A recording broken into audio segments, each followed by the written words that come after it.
قرآن مجید نے صراحت کے ساتھ اس ماہ مقدس کا نام لیا ہے۔ کیا معنی ہے؟ کہ یہ وہ مقدس مہینہ ہے جس کا میرے رب کریم نے نام لیا ہے، اللہ نے نام لیا ہے۔ شہر رمضان الذی انزل فیہ القرآن، فرمایا رمضان کا وہ مقدس مہینہ ہے جس میں اللہ نے قرآن نازل فرمایا ہے۔ اس ماہ نور، ماہ سرور کا نام نامی اللہ تعالیٰ نے قرآن مجید کے اندر ذکر فرمایا۔ حضرت سلمان فارسی رضی اللہ تعالیٰ عنہ ارشاد فرماتے ہیں کہ شعبان المعظم کا آخری دن تھا، اگلے دن رمضان شروع ہونے والا تھا کہ رسول پاک علیہ السلام نے ہمیں رمضان کی فضیلت پر خطبہ ارشاد فرمایا۔ آپ اس بات کو غور سے سمجھیے کہ ایسا مہمان جس کے آنے سے پہلے اس کی فضیلت بیان کی جا رہی ہے، اور فضیلت کون بیان کر رہا ہے؟ امام الانبیاء صلی اللہ تعالی علیہ وسلم۔ یہ صرف ہمارے دلوں کے اندر، امت کے دلوں کے اندر اس ماہ مقدس کی فضیلت کو اور اس کی عظمت کو بٹھانے کے لیے کہ پوری طرح تم اپنے ذہن میں اور اپنے دل میں ایک بات بٹھاؤ کہ ایک عظمتوں والا مہینہ تم پر سایہ فگن ہونے والا ہے، عظمتوں والا۔ حضور نے ایک دن قبل اس کی فضیلت بیان۔ ہمارے ہاں یہ ہوتا ہے کہ ہم کسی چیز کی اہمیت کو لیتے ہیں لیکن سمجھتے ہیں کہ یہ کوئی روٹین ورک ہے، یعنی نارملی ہر سال رمضان شریف آتا ہے، اپنے وقت کے حساب سے چاند بدلتا ہے اور اپنے وقت پر رمضان شریف آ جاتا ہے۔ ہم سمجھتے ہیں کہ یہ مطلب روٹین کا ایک معاملہ ہے، ایک روٹین کی چیز ہے۔ لیکن اگر آپ اس کو اس نظر سے دیکھیں گے نا کہ اس مہینے کے آنے سے پہلے، یعنی ابھی ایک دن بعد آنا ہے رمضان کو، اور آنے سے پہلے حضرت سلمان فارسی فرماتے ہیں کہ نبی پاک نے ہمیں باقاعدہ بلا کے خطبہ دے کے رمضان کی عظمت ہمارے دلوں میں بٹھا، یعنی فکری طور پر اور ذہنی طور پر امت کو تیار کیا۔ فرمایا تم پر ایک ایسا مہینہ سایہ فگن ہونے والا ہے جو مبارک ہے تمہارے لیے، باعث برکت ہے تمہارے لیے۔ تم اپنے آپ کو ذہنی طور پر تیار کرو کہ ایک ماہ نور تمہارے قریب آ رہا ہے۔ جو رمضان، اسلامی عبادات جتنی بھی ہیں نا، وہ مخصوص پوجا پاٹ نہیں۔ اسلامی عبادات میں سے کوئی عبادت بھی ایسی نہیں جس کا مقصد ہی ہو کہ آپ نے اتنے وقت سے لے کر اتنے وقت تک فلاں عمل کرنا ہے۔ جتنی بھی عبادات ہیں اسلامی، وہ اپنے دامن میں کوئی نتیجہ رکھتی ہیں، کوئی رزلٹ رکھتی ہیں، اس کے ثمرات انسانی زندگی پر مرتب ہوتے ہیں۔ انسان کو تزکیہ نصیب ہوتا ہے، اس کے باطن کو صفائی نصیب ہوتی ہے، اسے خیر کرنے کا موقع ملتا ہے، تربیت کے بہت سارے مواقع اس میں پائے جاتے ہیں، بہت سارے اسرار و رموز کے ساتھ اسلامی عبادات ہیں۔ یہ جو رمضان المبارک ہے نا، یہ جو روزہ ہے، یہ روزہ اپنے دامن کے اندر تربیت رکھتا ہے، تربیت۔ یا ایھا الذین آمنوا کتب علیکم الصیام کما کتب علی الذین من قبلکم لعلکم تتقون۔ اے ایمان والو، تم پر روزے فرض کیے گئے جیسا کہ تم سے پہلے لوگوں پر بھی فرض کیے گئے تھے تاکہ تم تقوی اختیار کرو۔ روزہ تمہیں پرہیزگار بنائے گا، تمہارے اندر سے جو نفسانی چیزیں ہوں گی انہیں نکالے گا، اور اللہ تبارک و تعالیٰ کی طرف تمہارے دل کا رجحان ہوگا، تمہاری روح کا رجحان ہوگا، تمہیں تزکیہ دے گا۔ روزہ انسان کی تربیت کرتا ہے، انسان کو روزہ ذہنی طور پر تیار کرتا ہے کہ اللہ کے حکم کے مطابق کھانا ہے، اللہ کے حکم کے مطابق پینا ہے۔ سب سے بڑا مسئلہ اس دور کا رزق حلال کا حصول ہے اور حرام سے اجتناب ہے۔ تو روزہ ہمیں یہ سبق پڑھاتا ہے کہ ہم وہی کھائیں گے اور اسی وقت کھائیں گے جو کھانے کا ہمیں ہمارے رب نے حکم ارشاد فرمایا ہے، اور جسے اللہ رسول منع کر دیں گے جتنی مرضی چمک دمک اپنے دامن میں رکھے، جتنی مرضی، لیکن ہم وہی لیں گے جو ہمارے لیے جائز ہے۔ آپ غور فرمائیے، روزہ لعلکم تتقون، روزہ تمہیں پرہیزگار کرتا ہے۔ بہت سارے لوگ ایک بات کرتے ہیں کہ عادتیں نہیں بدلی جاتی یار، کوشش کرتا ہوں لیکن میری عادت نہیں تبدیل ہوتی۔ میں آپ کو ایک رائے دینے لگا ہوں، مشورہ دینے لگا ہوں، میں آپ سے یہ عرض کرنے لگا ہوں کہ موقع آیا ہے رمضان شریف کا۔ رمضان میں نا بندہ روٹین میں اپنی عادتیں بدلتا ہے۔ کسی کو سویرے 7 بجے کھانے کی عادت ہے، کسی کو 9 بجے کھانے کی عادت ہے، کوئی صبح ناشتہ نہیں کرتا، دوپہر میں ہی کھاتا ہے۔ لیکن رمضان آیا تو عادت بدل گئی۔ 7 بجے والا بھی نہیں کھا رہا، 9 بجے والا بھی نہیں کھا رہا، دوپہر والا بھی نہیں کھا رہا، سارے سحری میں کھا رہے ہیں۔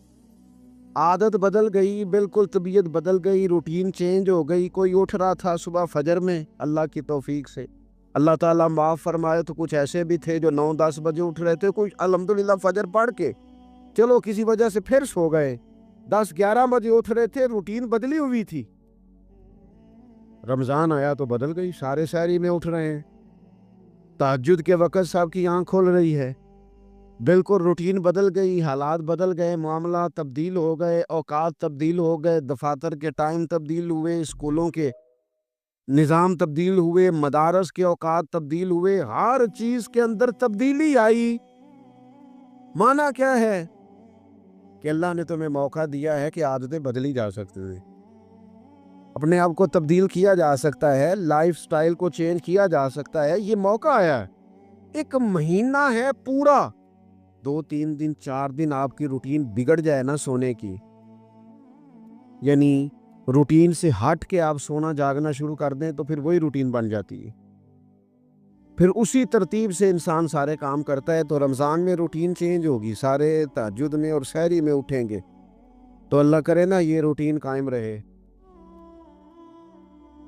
رمضان میں تو اٹھتے تھے سحری کرنے کے لیے، تو اللہ کرے روٹین بن جائے اور سارا سال اٹھے تہجد کی نماز ادا کرنے کے لیے، اللہ کرے روٹین بن جائے، چیزیں تبدیل ہو جائیں۔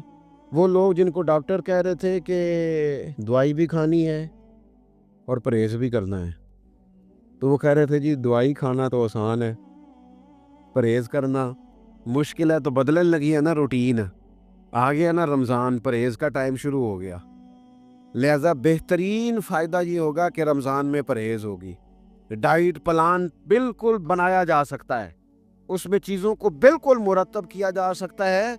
تو رمضان شریف کے آنے سے پہلے ذہنی طور پر اپنی عادات کی تبدیلی کا پروگرام بنائیں، عادتیں بدل جایا کرتی ہیں۔ رسول کریم دنیا میں آئے وَيُزَكِّيكُمْ، حضور تزکیہ کرنے تو آئے ہیں، عادتیں بدلنے تو تشریف لائے ہیں۔ نبی پاک نے صفائی ستھرائی کر دی، ساری ناپاک چیزوں کو نکال دیا۔ تو روٹین دیکھیں کہ رمضان میں تقوی کے حصول کے لیے اپنی عادات کو تبدیل کرنا ہے، اور اس کے لیے ذہنی طور پر اپنے آپ کو تیار کرے۔ وہ جو کہتے ہیں بچے سویرے نہیں اٹھتے، ان کو وہ روٹین بنا لے، یہ موقع آیا ہے، ابھی سے ارادہ کر لیں کہ جناب ہم نے اس ترتیب سے اپنے گھر کو، ماحول کو، بچوں کو اس ترتیب سے ہم نے مرتب کرنا ہے چیزوں کی، یہ آپ ارادہ کریں، اللہ تعالیٰ مدد فرمائے گا۔ رمضان المبارک کی جو خاص فضیلت ہے، اس خاص فضیلت کو رمضان آنے سے پہلے ذہن میں بٹھا لیں، اور رمضان المبارک پورے کا پورا اس ذوق سے گزاریں کہ ذہن میں بات موجود ہو، ذہن میں کہ دراصل رمضان کیا ہے۔ اللہ کے پیارے رسول صلی اللہ تعالی علیہ وسلم نے فرمایا، اے لوگو تم پر ایک عظیم المرتبت مہینہ سایہ فکن ہو رہا ہے۔ حضور فرماتے ہیں شہر مبارک، فرمایا یہ بڑا برکت والا مہینہ ہے، یہ برکتیں لے کے آیا ہے، یہ رحمتیں لے کے آیا ہے، یہ اپنے ساتھ عنایات لے کے آیا۔ اور نبی اکرم صلی اللہ تعالی علیہ وآلہ وسلم نے فرمایا جو بندہ بھی قرب الہی کی نیت سے رمضان میں نیکی کا طلبگار ہوگا، فرمایا وہ اگر نفل نیکی کرے گا نا تو اللہ تعالیٰ اسے فرض کے برابر ثواب عطا فرمائے۔ اور حضور علیہ الصلوۃ والسلام فرماتے ہیں جو اس مہینے میں ایک فرض ادا کرے گا اللہ 70 فرضوں کے برابر اجر عطا کرے گا۔ اپنے ذہن میں ایک بات بٹھائی جائے، ذہن میں یہ بات بٹھائی جائے کہ یہ نا برکت والا مہینہ ہے، اس میں میرا ثواب بڑا ضربوں کے ساتھ آگے بڑھے گا، ایک ذہن بنایا جائے اور پھر ثواب اکٹھا کرنا شروع کر دیا جائے، پھر وہ ترتیب بنا لی جائے، کاروباری نہیں، روحانی ترتیب، کاروباری نہیں، نئے سے نئے اسٹال نہ تیار کیے جائیں، مہنگائی کیسے کرنی ہے اور کس طرح کر کے کن چیزوں کی آج کل مانگ ہوگی، کس ترتیب سے سودا پہلے ہی خریدنا ہے، مہنگا کیسے کرنا ہے، اللہ معاف کرے مصنوعی قلت کیسے پیدا کرنی ہے، کمائی کیسے کرنی ہے۔ رمضان کے اندر جناب لوگ ساری ترتیب لگا کے ساری، میرے ایک دوست ہیں میڈیکل کے شعبے سے وابستہ ہیں، تو مجھے کہنے لگے کہ ڈاکٹر بھی اپنی روٹین بدلتے ہیں اور معدے والی ساری دوائیاں بھی اکٹھی کر لیتے ہیں کیونکہ رمضان آنے والا ہے، یہ زیادہ لوگ استعمال کریں گے۔ تو وہ ماحول نہ پیدا کریں کہ ہر چیز دنیا داری ہو جائے، ہر چیز دنیا داری نہیں، ہر چیز کو ایک نیا روپ دے دیا جائے اور نیا سے نیا مال کمانے کا سلیقہ بنایا جائے۔ میں اکثر کہا کرتا ہوں کہ رمضان تو اس لیے تھا نا کہ اس میں کم کھانا ہے، تھوڑا کھانا ہے، لیکن اگر بندہ کہے کہ میں نے صبح کا چونکہ کھایا نہیں لہذا اب شام کو اتنا کھانا ہے کہ ہفتے سے پہلے ڈاکٹر کے پاس بھی جانا ہے، میں نے وہ سارا پوری کرنی ہے روٹین، تو پھر وہ مقصد کو نہیں نہ سمجھا، پھر اس نے اس خوبصورتی کو نہیں پایا جو خوبصورتی اس کو دین دینا چاہتا تھا۔ ایک تو رمضان کی فضیلت کو سمجھنا، اور پھر جب ہم روزہ دار ہیں، ہم نے روزہ رکھا ہوا ہے، تو نبی پاک علیہ السلام نے خود اس مفہوم کو کھول کے بیان کیا، فرمایا جس بندے نے جھوٹ نہیں چھوڑا، گناہ نہیں چھوڑا، گویا غیبت نہیں چھوڑی، بدی نہیں چھوڑی، تو اللہ کے محبوب علیہ السلام فرماتے ہیں پھر اللہ تعالیٰ کو اس کے بھوکا پیاسا رہنے کی تو کوئی ضرورت نہیں، کیونکہ لعلکم تتقون، تقوی اختیار کرنا تو روزے کا مقصد تھا، اور اگر اس نے وہ بات کو سمجھا ہی نہیں، استاد کے لیے صرف استاد ہو جانا ہی ضروری نہیں، اس کو پھر اپنے منصب کا لحاظ کرنا بھی ضروری ہے کہ میں استاد ہوں۔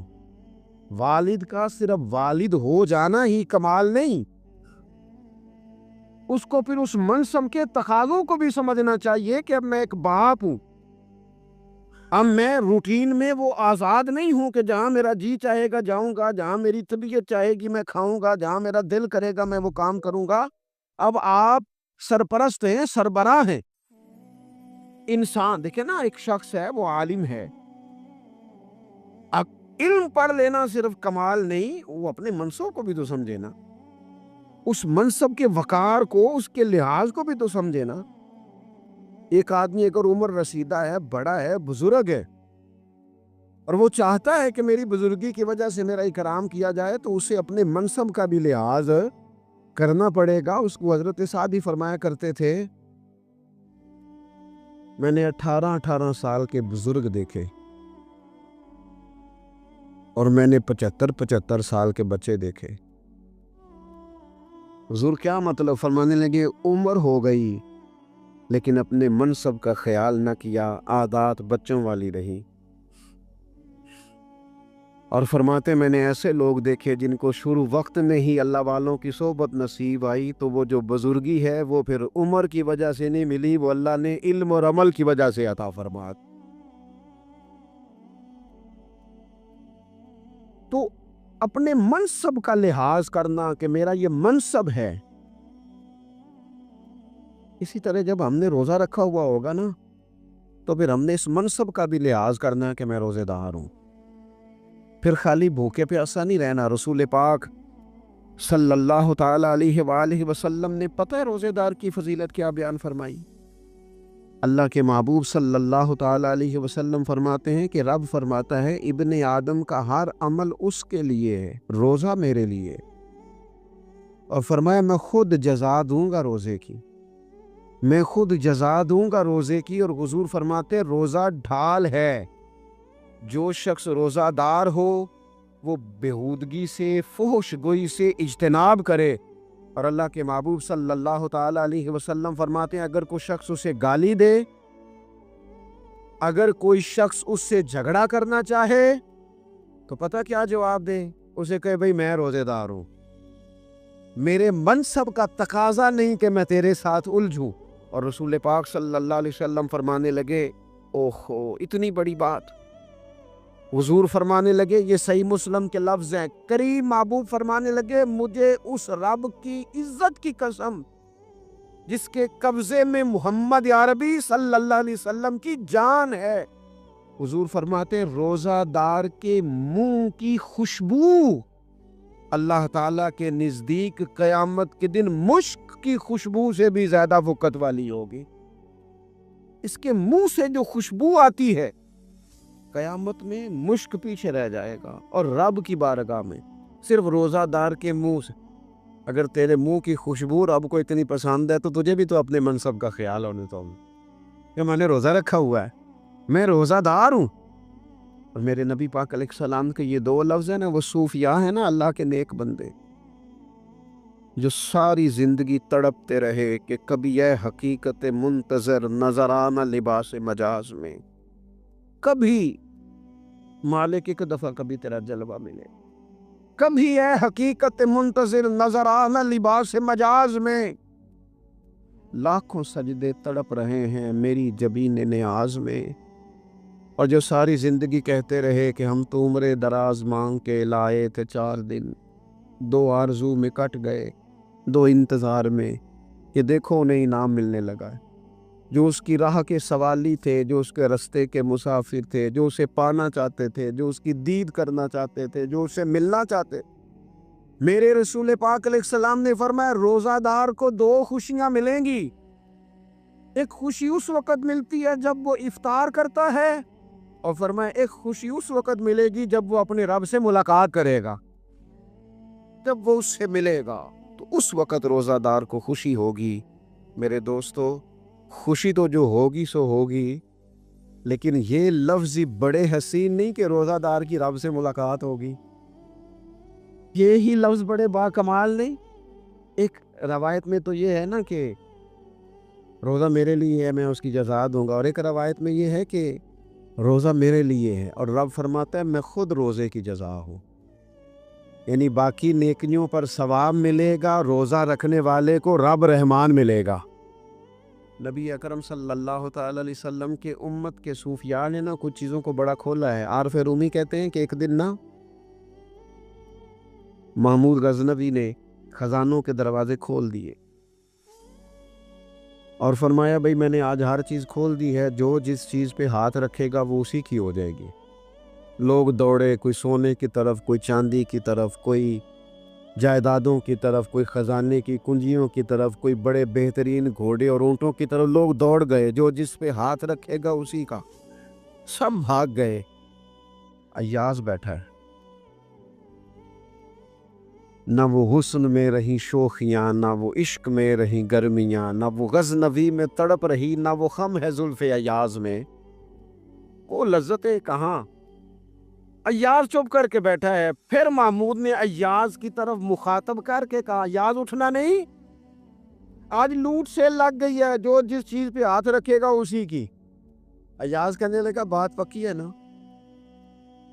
تو محمود خوش تھے، موڈ بڑا اچھا تھا، کہا بالکل پکی ہے۔ تو ایاز کہنے لگے چلو ٹھیک ہے۔ ایاز اٹھے، پیچھے سے جا کے نا تو محمود کے کندھے پہ ہاتھ رکھ دیا، محمود کے کندھے پہ ہاتھ رکھا۔ محمود کہنے لگے یہ کیا بات کا، آپ سے میں نے پوچھا تھا بات پکی ہے، جو جس پہ ہاتھ رکھے گا اسی کا نا۔ تو تھوڑی دیر پہلے مسکراتے چہروں میں آنسو آ گئے، ایاز بھی روئے تو محمود بھی روئے۔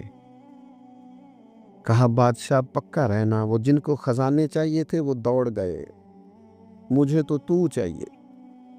لنگ کئی مہینے تے برس گئے تے تیری دید نو دیدے ترس گئے، تیری تو ملے گا۔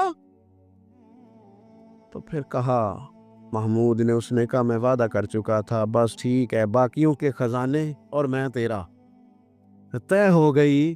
فرمایا باقی نیکیوں پر ثواب ملے گا، روزہ رکھنے والے کو رب رحمان ملے گا، اللہ کا قرب ملے گا۔ دیکھو نا، وہ خاص انسان کو کیفیت حاصل ہوتی ہے روزے میں، رب کے ہونے کا یقین۔ وہ جو صوفیاء کہتے ہیں نا مراقبہ کرو، وہ نصیب ہوتا ہے۔ یعنی کسی کو کیا پتا ہے اس کا روزہ ہے کہ نہیں، اکیلا ہے نا گھر میں، فریزر بھرا ہوا ہے، نہیں نہ کھاتا، کیوں؟ اسے پتا ہے میرا رب میرے ساتھ ہے، میرا رب مجھے دیکھ رہا ہے۔ بس یہ تصور توحید پکا ہو جاتا ہے رمضان، تو پھر اللہ تبارک و تعالیٰ کی بھی خاص رحمت اور کوئی خاص ہی اعزاز۔ حضور فرماتے ہیں جنت کے کئی دروازے ہیں، ایک باب الریان ہے، اس سے صرف روزہ دار گزریں گے۔ آواز ہوگا روزے والے آ جاؤ، وہ آ جائیں گے، فرمایا اس خاص دروازے سے گزرو، جب گزر جائیں گے تو فرمایا بند کر دو بھائی، اور کوئی نہیں گزرے گا یہاں سے، دروازہ ہی مخصوص ہے، ان کا اعزاز ہی ذرا زیادہ ہے۔ تو میرے عزیز، رمضان شریف کے اندر وہ منصب کا بس خیال رکھیں کہ میں روزہ دار ہوں، اس احتیاط کے ساتھ۔ اور دوسری جو رمضان کی چند عبادات ہیں نا، سب سے پہلی تو میں عرض کروں گا تراویح کے حوالے سے، یہ بات یاد رکھ لیں کہ نبی پاک علیہ الصلوۃ والسلام نے فرمایا جس نے ایمان اور احتساب کی نیت کے ساتھ رمضان میں قیام کیا، اللہ اس کے پچھلے سارے گناہوں کو معاف فرما دے گا۔ اور ایک مقام پر نبی پاک صلی اللہ تعالیٰ علیہ وسلم نے بیان کیا، یہ مشکات میں موجود ہے، حضور فرماتے ہیں رمضان اور قرآن دونوں قیامت کے دن بندے کی شفاعت کریں گے۔ رمضان کہے گا یا اللہ میں نے اسے دن بھر کھانا کھانے سے باز رکھا، اور تیری بارگاہ کے حکم کے مطابق اس نے اپنے آپ کو ان چیزوں سے بچا کے رکھا۔ اور قرآن کہے گا مالک رات میں نے اسے نیند سے روکے رکھا۔ کیا مطلب؟ اس نے کھڑے ہو کے عبادت کی، اگرچہ اس سے مراد شارحین حدیث نے تراویح بھی لیا ہے، تہجد کی نماز بھی لیا ہے، صلاۃ اللیل بھی لی ہے، لیکن میرے عزیز یہ خاص ربط ہے قرآن مجید کے ساتھ تراویح کا۔ مسنون ہے رمضان کی راتوں میں قرآن مجید اور تراویح کا پڑھنا۔ اگر تھوڑی سی نا طبیعت میں صرف تبدیلی پیدا کی جائے، میں نے دیکھا ہے کہ جو لوگ کہتے ہیں نا میرا وقت بڑا قیمتی ہے، بڑی ساری جگہوں پہ آپ کو بیٹھنا پڑتا ہے، بیٹھیں آپ 2 گھنٹے بیٹھیں، 3 گھنٹے بیٹھیں۔ میں نے دیکھا ہے لوگ جاتے ہیں کسی دفتر میں تو رات کو ہی چلے جاتے ہیں، اس علاقے میں کھڑے ہیں، پاسپورٹ کے دفتر کھڑے ہیں، شناختی کارڈ کے دفتر کھڑے ہیں، امیگریشن کی لائنوں میں کھڑے ہیں۔ کچھ ذہن تو بنائیں کہ میں نے رات کھڑے رہنا ہے اور اپنے رب کی عبادت کرنی۔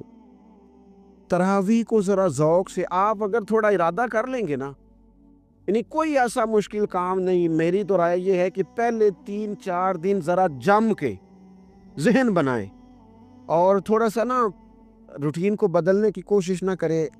جس امام صاحب کے پیچھے تراویح شروع کریں، کوشش کریں ساری وہیں پڑھیں۔ روٹین بدلنے سے بھی سستی آتی ہے، ایک دن یہاں گئے، 2 دن وہاں گئے، تو یہ روٹین بدلنے سے بھی بعض اوقات سستی آتی ہے۔ کوشش کریں ایک جگہ پہ قرآن شریف سننا شروع کریں اور پھر پورا قرآن مجید وہیں پہ سنیں، اور تھوڑا ذہن بنائیں۔ میں نے دیکھا ہے ہمارے استاد صاحب اس طرح کیا کرتے تھے کہ بہت تھوڑا کھانا افطاری کے وقت، تھوڑا، اور ان سے کہا جاتا آپ بزرگ آدمی ہیں، اتنا کم کھانا کیسے نظام چلے گا؟ تو فرماتے تھے میں 1 چپاتی اور آدھی چپاتی کھا لوں گا لیکن تراویح کے بعد، اب اگر زیادہ کھانا کھاؤں گا تو طبیعت میں سستی آئے گی، میرے لیے کھڑا ہونا مشکل ہو جائے، سادہ سا کھانے کے ساتھ افطاری کی جائے گی۔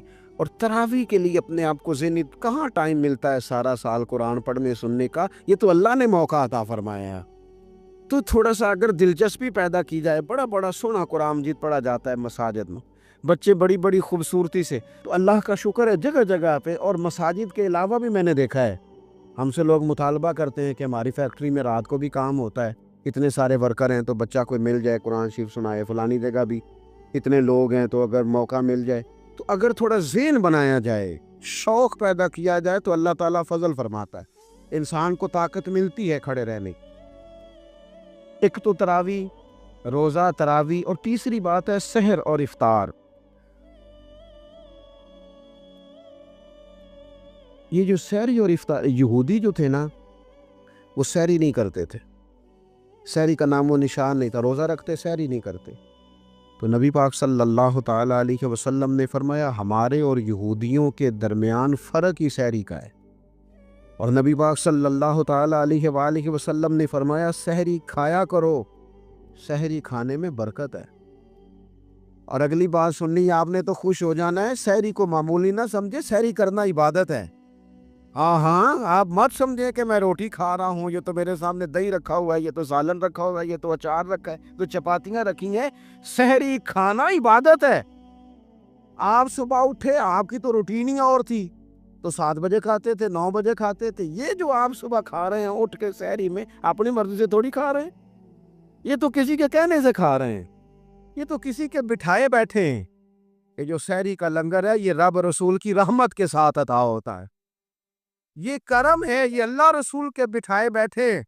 کیا میرے رسول پاک صلی اللہ تعالیٰ علیہ وآلہ وسلم نے بات کھولی ہے، ترغیب و ترہیب میں حدیث ہے، اللہ کرے یہ کبھی چسکا لگ جائے، یہ والا مزہ آ جائے، تو پھر تو گھر میں دسترخوان نہیں بچھا ہوا ہوگا، پھر تو رنگ ہی کوئی اور ہوگا۔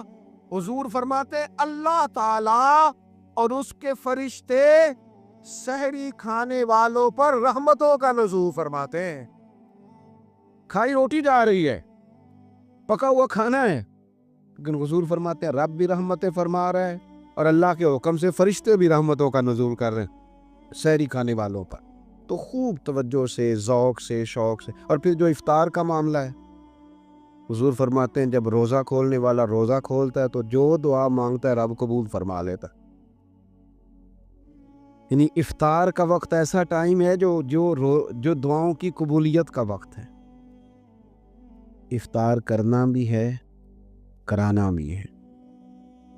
مہنگائی ذرا عروج پہ چلی گئی ہے، میں بار بار کہتا ہوں، مجھ سے نا لوگ دعا کے لیے مجھے کہتے کہتے اپنے کئی دکھ بتا دیتے ہیں۔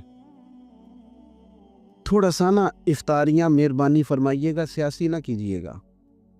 وہ جن سے مال لیتے ہیں، وہ جن کو مال دیتے ہیں، وہ جن سے ووٹ لینے ہیں، وہ جنہوں نے ووٹ لینے ہیں، اس بنیاد پر سحر افطار کے بندوبست نہ کریں رضائے الہی کے لیے۔ میرے محبوب فرماتے جس نے رب کی رضا کے لیے کسی کو افطار کرایا، جتنا ثواب اللہ روزہ رکھنے والے کو دے گا اتنا افطار کرانے والے کو بھی عطا کرے۔ اور ایک حدیث تو آپ پڑھیں گے تو جھوم جائیں گے، سنیں گے تو خوش ہو جائیں گے، المعجم الکبیر میں موجود ہے۔ نبی پاک علیہ السلام فرماتے ہیں جس نے حلال کھانے اور حلال پانی سے کسی کا روزہ افطار کرایا نا، ذرا دیکھنا غریبوں کے گھروں کو جھانکنا، ذرا اپنے عزیزوں میں ایک نظر دوڑا لینا، ذرا رمضان کی نیت کر کے رمضان سے پہلے ہی غرباء تک راشن پہنچا دینا، ان کی فکر دور ہو جائے، وہ پہلی شام ہی اپنے بچوں کے ساتھ آسودہ حال ہو کے بیٹھے۔ دیکھ لینا، یہ نہ ہو کہ ایک بھائی کھل کے کھا رہا ہو اور دوسرے کے بچے منتظر ہوں کہ آج سحر افطار میں کیا کرنا ہے۔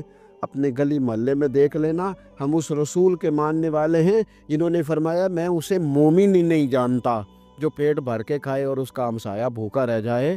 تھوڑا سا اپنے ارد گرد نظر ڈال لینا۔ المعجم الکبیر میں حدیث موجود ہے، اللہ کے پیارے رسول صلی اللہ تعالیٰ علیہ وسلم نے فرمایا جس نے حلال پانی سے، حلال روٹی سے کسی کا روزہ افطار کرایا تو فرمایا فرشتے اس بندے کے لیے رمضان کے دنوں میں، رمضان کی گھڑیوں میں دعا کرتے ہیں، اور جناب جبریل امین اس کے لیے شب قدر کی رات دعا کرتے ہیں۔